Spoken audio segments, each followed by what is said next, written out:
Hello বন্ধুরা, আজকে আমরা চারজন মেলায় যাব। তো এখানে দেখতে পাচ্ছেন চারজন আমরা রয়েছি। আজকে আমরা রাতেই মেলায় যাব। তো আমার চাচাতো ভাইয়ের একটা বাইক রয়েছে, তো তার বাইকে উঠে আজকে আমরা যাব। তো দেখতে পাচ্ছেন শুক্কুর বাইকটা ঘুরাচ্ছে, আর আমরা তিনজন এই বাইকের পিছনে উঠবো। তো তিনজন এই বাইকটা ধরতে অনেক কষ্ট হবে, তো গাদাগাদি করে আমরা বসলাম। তারপর গাড়িটি ছাড়লো। তো দেখেন কি পরিমাণ অন্ধকার। তো অন্ধকারের ভিতরে আমরা যাচ্ছি। তো সামনে রাস্তাটা অনেক ভাঙাচুরা রয়েছে। আমার চাচাতো ভাই দেখতে পাচ্ছেন গাড়ি চালাচ্ছে, ও অনেক এক্সপার্ট গাড়ি চালাতে। তো আমরা তিনজন উঠেছি, তো তিনজনকে নিয়ে ও খুবই ভালোভাবে চালাচ্ছে। তো কথা বলতে বলতে আমরা মেলায় চলে আসলাম। আমরা গাড়িটি সাইডে রেখে মেলার ভিতরে ঢুকলাম। তো ঢুকেই দেখলাম মেলাটাকে অনেক সুন্দর করে সাজানো হয়েছে, ছোট ছোট অনেক ঝাড়বাতি লাগানো হয়েছে। তো দেখেন মাঠের চারপাশে দোকান উঠেছে, আর এইদিকে দেখতে পাচ্ছেন যাত্রাপালা হচ্ছে। আর এই দেখেন মাঠে কত সুন্দর একটা লাইটিং এর ব্যবস্থা হয়েছে। তারপর আমরা চলে আসলাম দোকানের দিকে। তো এদিকে অনেক পরিমাণ দোকান উঠেছে। তো এদিকে বাচ্চাদের খেলনার দোকান উঠেছে, এদিকে কসমেটিকের দোকানও আছে, আরো চশমার দোকান রয়েছে। তো আমরা আস্তে আস্তে সামনে আগালাম। তো সামনে আগানোর পর দেখতে পারলাম এখানে একটা কসমেটিকের দোকান রয়েছে। তো আমরা সবাই মিলে এই কসমেটিকের দোকানে আগে গেলাম। তো এখানে চুড়ি উঠেছে, অনেক কিছু আছে। তো তারপর একটি চশমার দোকানে আসলাম, তো সাথে ঘড়িও আছে। তো ঘড়ির দোকানে আসার পর আমাদের মধ্যে একজন দোকানদার কাছ থেকে একটি ঘড়ি নিল। তো সে ঘড়িটি হাতে পরে দেখতাছে ঘড়িটা কেমন হয়েছে। তো আমি ওর একটি ভিডিও করলাম, ও একটু লজ্জা পেয়েছে, দেখেন মুখটা ফিরিয়ে ফেলেছে। তো তারপর মিকসান চাচাও ঘড়ি দেখতাছে। তো তারপর আমরা চলে যাচ্ছি আর একটা কসমেটিকের দোকানে। মিকসান চাচা বলে কসমেটিক কিনবে, মিকসান চাচার বলে বউ রয়েছে। কসমেটিকের দোকানে আসার পর মিকসান চাচা কি বলে সবাই একটু শুনবেন। এইগুলো সুন্দর দেয় না? হ্যাঁ, সুন্দরই তো দেখায়। এটা কি মিকসান চাচার বললো কেন নিতেছো নাকি? হ্যাঁ, তোমার কি লেগে নিতেছো কাকু?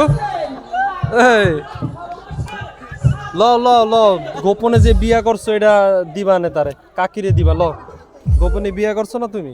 পার মাফানি নেই তো রুম পায়ে দিবে বেটা, পায়ে দিবে। 120 টাকা চাইছে, এটার দাম 80 টাকা কইতাছে। কত? 200। ও 200 টাকা দাম চাইছে, 80 টাকা কইতাছে। মেলার পাশেই যাত্রাপালা হচ্ছে, এখানে অনেক লোকজন রয়েছে। তো প্যান্ডেলটা অনেক সুন্দর সাজানো হয়েছে। তো অনেক লোকজন রয়েছে, মহিলা বেশি রয়েছে এর ভিতরে। তো আমরা একটু যাত্রাপালা দেখলাম। তো তারপর আমরা এখান থেকে চলে গেলাম, আমরা কিছু খাবো। তো খাওয়া দাওয়া করার জন্য চলে আসলাম। এদিকে দেখতে পাচ্ছেন পানের দোকান রয়েছে, আরো চানাচুর ভাজার দোকান রয়েছে। তো আমাদের মধ্যে সবাই বলছে সবাই চানাচুর ভাজা খাবে। তো আমরা একটা চানাচুর ভাজার দোকানে চলে আসলাম। তো কাকাকে বললাম কিছু চানাচুর ভাজা দিতে। তো দেখতে পাচ্ছেন কাকা নানান রকমের মশলা দিয়ে আর চানাচুর মিলিয়ে আমাদের জন্য ভাজা তৈরি করছে। তো তারপর চানাচুর ভাজাটা হাতে নিয়ে আমরা 4টি কাঠ দিয়ে 4জন মিলে একসাথে খাওয়া শুরু করলাম। তো এই দিকে দেখেন আমার চাচাতো ভাই, আমি যে ক্যামেরাটা ধরলাম ও একটু মুখটা ঘুরিয়ে ফেলেছে। তো আমরা খাওয়ার পর বুঝতে পারলাম চানাচুর ভাজাটা মোটেও ভালো হয় না, একদম বাজে হয়েছে। তো ঠিক মতো মশলা দেয় না, আর হচ্ছে তেল ঠিক মতো দেওয়া হয় না। তো দেখেন একদম খুবই বাজে হয়েছে, ভালো হয় নাই। তারপরে আমরা চলে আসলাম আরেকটা দোকানে, এটা হচ্ছে শরবতের দোকান, লেবুর শরবত। আমরা গরমের ভিতরে ঘোরাফেরা করেছি, তো একটু ক্লান্ত হয়েছি, তো তার কারণে চলে আসলাম একটি শরবতের দোকানে। তো দেখেন কাকা কত সুন্দর করে ঠান্ডা পানি দিয়ে লেবুর শরবত আমাদের জন্য বানিয়ে দিচ্ছে। এটা কি খাইতেছো কাকু? কি কইছলা? কিসের ওষুধ? পাওয়ার। এই যে ল খাইতেছে না দি। এই যে শুক্র অনেকদিন পর শুকাই গেছে, শুক্রে কি হয়েছে কে জানে, শরীরটা শুকনা দেখাইতেছে কে। হ্যাঁ, ভিটামিন খাইতেছে, স্টাবিলিশন।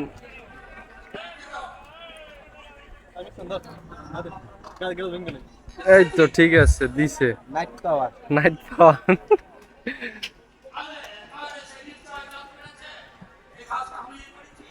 এই একটু পর আমারটা আসবে, এই যায় পড়ছে দেন। তো সর্বশেষ আমার শরবতটা দেওয়া হলো। তো শরবতটা খাওয়ার পর দেখতে পারলাম আমার ভিতরের কলিজাটা পর্যন্ত ঠান্ডা হয়ে গেছে। তো তারপর আমরা আরেকটা দোকানে চলে আসলাম। তো এখানে দেখেন, তো এখানে অনেক রকমের আইটেমের শরবত রয়েছে। পাশে রয়েছে ফুচকা চটপটির দোকান, এখানে 2টা ফুচকার চটপটি দোকান রয়েছে। এইদিকে দোকানের সামনে বসে একটা ভাই ফুচকা বাছতাছে। তো তার কাছে গেলাম, তো দেখতে পাচ্ছি সে নগদে ফুচকাগুলো বাছতাছে। আর এদিকে কাস্টমারকে সেই ফুচকাগুলো দিতেছে। তো দেখে অনেকটা ভালো লাগলো। তো তার পাশে রয়েছে মিষ্টির দোকান, তো মিষ্টির দোকান দুইটা রয়েছে। তো আমাদের মেলায় ঘোরাফেরা হয়ে যাওয়ার পর আমরা এখন বাড়ির দিকে রওনা দিচ্ছি।